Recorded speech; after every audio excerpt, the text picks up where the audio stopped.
Eh bien, bonjour à tous les amis, c'est Kairi et aujourd'hui je vais vous parler du M7 Priest. Alors, cet engin est ce n'est pas un char, c'est une artillerie auto-chenille. Donc c'est désigné officiellement sous le nom de 105 mm Howitzer motor carriage M7.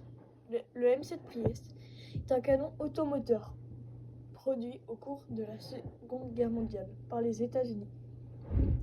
Le surnom Priest est le nom donné par les Britanniques, dû au fait que les mitrailleuses placées sur un rail donnaient l'impression que le char était muni d'une chair. Ils faisaient suite au Bishop anglais et ils le désignèrent officiellement 105 mm SP Priest. Les Britanniques aimaient donner des noms en rapport à la religion à leur canon automoteur. Priest, c'est égal à prêtre. Bishop, c'est égal à évêque. Sexton, c'est égal à sacristain. Tradition qui dura jusque dans les années 1960 avec l'abo, c'est-à-dire abbé. Alors du coup, le contexte. United States Army commence à installer au principe du canon automoteur à la fin de la Première Guerre mondiale. Plusieurs centaines d'engins de ce type, pour la plupart basés sur le tracteur Holt, sont commandés dans les derniers mois de la guerre.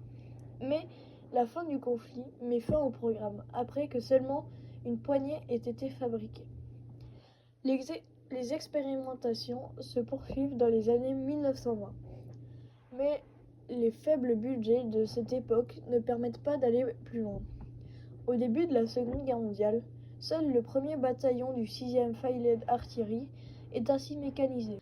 Même dans ce cas, il ne s'agit toutefois que de half-track, tractant des pièces classiques et non de canons automoteurs à proprement parler. Conscient de la nécessité de modernisation, l'état-major incorpore dans le tableau d'effectifs de la donation des divisions blindées de 1940 un régiment d'artillerie blindée, mais il n'existe toujours pas à cette époque de véhicules spécialisés pour pouvoir remplir ce rôle.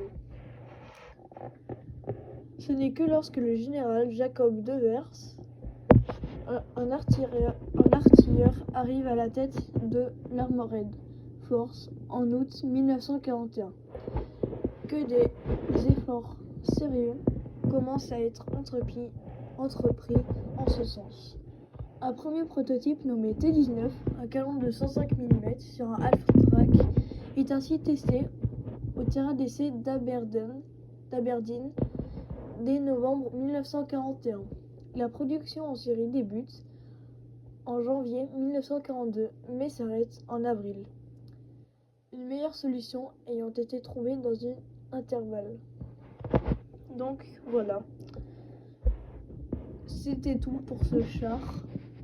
N'hésitez pas à me dire si ça vous a plu et salut à tous, c'était Kairi et à la prochaine pour une nouvelle vidéo, soit sur des Lego, soit sur ce petit concept que je fais. Donc voilà, à plus.